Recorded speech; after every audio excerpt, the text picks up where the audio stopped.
वीना मलिक की फिल्म जिंदगी 50-50 चाहे बॉक्स ऑफिस पर कुछ कमाल दिखा पाए या नहीं, हाँ, मगर वीना को ये जरूर पता है कि अपनी फिल्म को प्रमोट कैसे करना चाहिए। इसीलिए तो जो वीना पब्लिसिटी के लिए कुछ भी कर सकती हैं, वो रिसेंटली पहुंची in a red light area of Mumbai और वहां उन्होंने कुछ अलग ही अंदाज में प्रमोट की अपनी फिल्म। और आजकल वीना ने अपने कैरेक्टर माधुरी को इतना सीरियसली ले लिया है कि वो इस रेड लाइट एरिया में भी माधुरी के गेटअप में ही आई।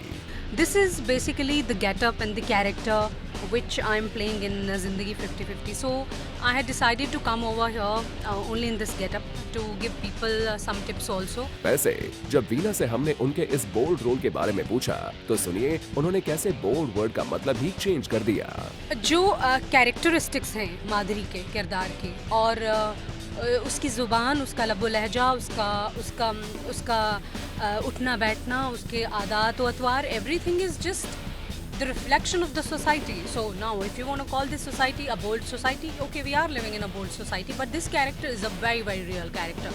बल्कि बहुत सारी रियलिटी के एस्पेक्ट्स तो हमने दिखाने की कोशिश नहीं की है क्योंकि वो इतने डार्क थे कि I think sensor would have not passed them, but जहाँ तक भी हम सेंसर के अंदर रहकर इस कहानी को दिखा सकते थे स्क्रीन पर, हमने दिखाने की कोशिश की है। आपको बता दें इस फिल्म में वैसे तो रिया सेन भी हैं, पर जब उनकी को एक्ट्रेसेस के बारे में पूछा गया तो सुनिए उनका क्या था जवाब। आई थिंक उनका खाली पोस्टर में फोटो डाला गया है एंड प्रमोशंस में तो so far I have not seen her, so and I never met her on the set, so I can't say that I really know हर।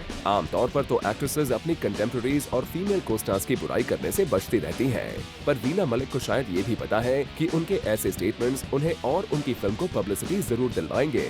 नहीं, एक तो हमारा सीन भी साथ में नहीं था और दूसरा पूरी प्रमोशन के दौरान दैट इज़ व्हाट मेरे प्रोड्यूसर ने मुझे बताया कि रिया सेन साहिबा का उनको मैसेज आया कि Veena Malik has got such a strong personality और वो इतनी टॉल हैं कि अगर मैं उनके बाजू में खड़ी होंगी तो मैं नज़र नहीं आऊँगी, लिहाजा उन्होंने कहा है कि वो रिया सेन ने कहा है कि वो पूरे प्रमोशन में हिस्सा नहीं लेंगे। इन लिस्टेड एक्ट्रेसेस के बीच कैट फाइट के किस्से तो कई सुने हैं, लेकिन लगता है जिंदगी 50-50 की दो एक्ट्रेसेस के बीच भी कुछ ऐसा ही हुआ है।